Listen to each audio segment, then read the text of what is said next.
Are asta? 7 luni. Asta e sură cu el lui Tibi de la Tibi? Soră cu ăla e. Am numit 2 frați de cui. E soră de... E cu serie mai în urmă. Atul ăla.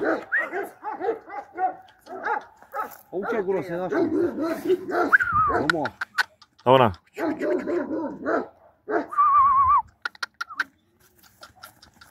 Are 3 ani.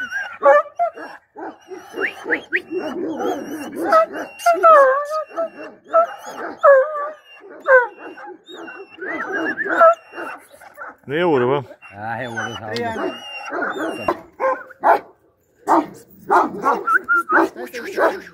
Lasă-l încet, lasă-l încet.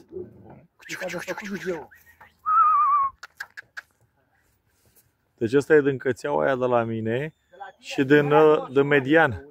Și din medianul lui...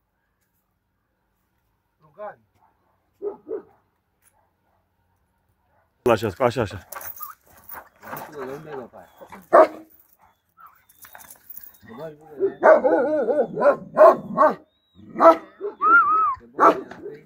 Știi ce sunt ăștia? Sunt corecți pe picioare. Sunt frumoși la cap.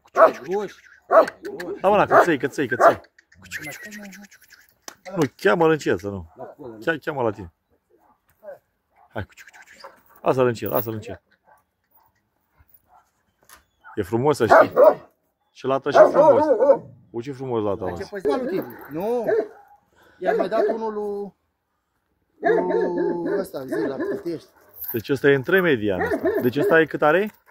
În noiembrie a făcut anul.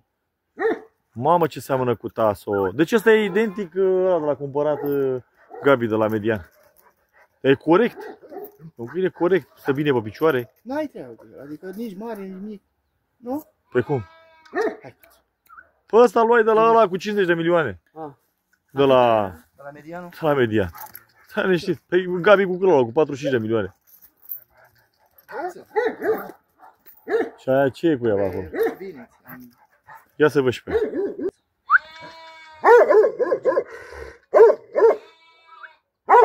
La munte, la cască. Asta? Și ăsta și frate, să i-am acolo. Frumos ăsta.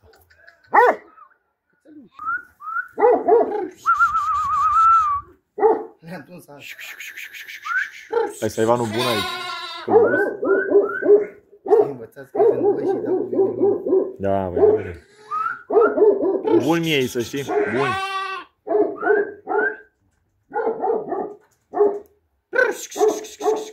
Cum îi scoți afară, imediat să subție. Păi iar pe cum? Te uitam la ei mei, i-am dus așa și... La nașul, cu tava. Dacă nu le dai, nu se face. Da.